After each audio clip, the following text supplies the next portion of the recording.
What's up, ladies and gentlemen? I am Matthew Henry. I'm a portrait and sports photographer who does a hint of sports videography here and there.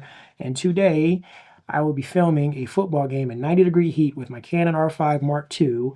And we're going to see just how bad the overheating is. Now, I'm going to try to film this entire game in 4K 120. That's not going to be a continuous take, by the way, because that would just be idiotic. But I am going to record in short periodic bursts. This is going to build up heat. I do have the battery grip that does not have the cooling fan in it, so I'm already blocking ports, so there is no airflow going into the camera, so I'm not doing myself any favors. But not only am I testing my R5 Mark II, about a week and a half ago, I did a video on the Ulanzi cooling kit. Now, this is the version 2. In that video, I stated that I didn't really get a chance to test this in a very demanding setting. My testing had been limited to indoor gyms that were already kind of climate controlled, that didn't get too hot. Today will be the first true test I've been able to put this thing under. It is my hope that this thing will at least perform as well as it has so far and mitigate as much heat buildup as possible. Now, I don't think this will completely stop my camera from overheating, but if it does, I will be pleasantly surprised. Now, everyone knows the R5 and the R5 Mark II that's their biggest criticism, is just how much they overheat. Now, it's only 90 degrees, which typically is not that bad in Texas, but most of the testing for the R5 Mark II has been in 72, 75 degree Fahrenheit conditions. So we're going to see just how bad that is today. I'm a solo shooter, so I will have my Insta360 mounted somewhere on my camera. I'm going to get as much behind the scenes as I can, try to document as I go along just how bad the overheating is, or just how well this is preventing that heat buildup in the camera. So, it's going to be a fun one.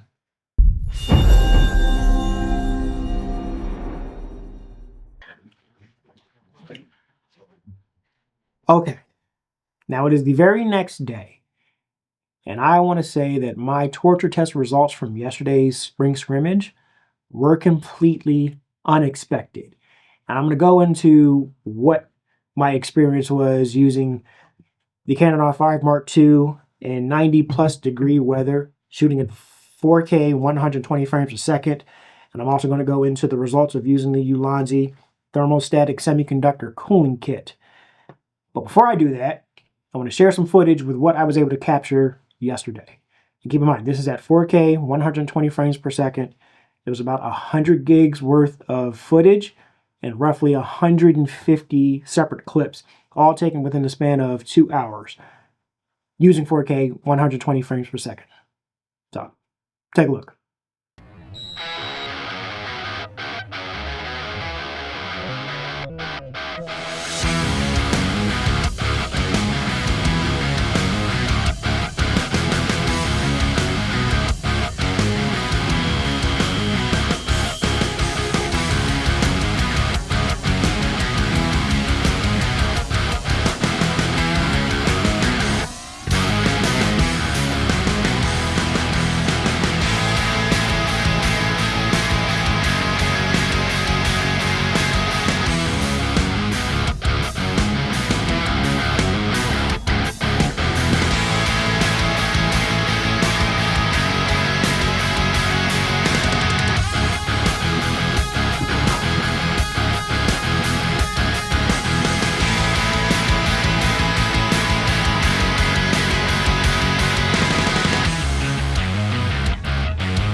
So, the first thing I want to touch on is just how did the R5 Mark II perform in terms of heat management? And here is what I have to say. My Canon R5 Mark II did not overheat. And when I mean did not overheat, I didn't get a single bar on the temperature gauge for the overheating indicator. So far, so good. Off and on recording. No overheating signs just yet. Now, I don't know if that's due to the firmware that I'm using. I am using the latest firmware, which is 1.0.3, which is known to have some ill-intended effects or some other side effects that are affecting other areas of the camera. But one of those things that that firmware was supposed to address was just how soon that overheating gauge would show up when you were using your Canon R5 Mark II.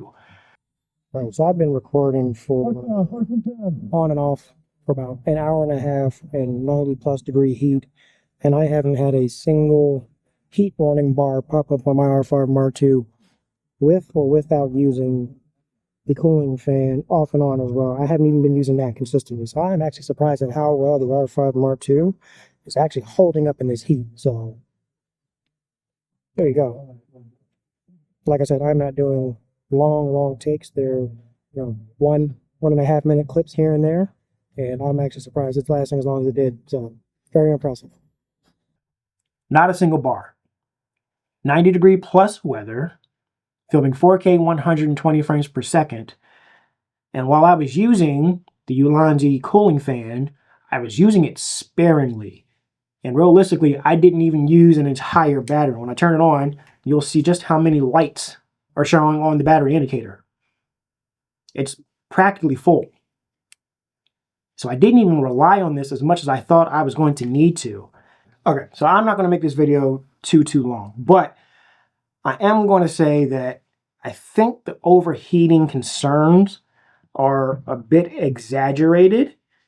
Not all situations are going to warrant the same results. Like I said, if you are doing something where you need super long takes outside and you're filming in 8K or you're filming in 4K 24 fine, or you're doing 4K 120 for long extended periods of consistent nonstop shooting, you will probably run into issues.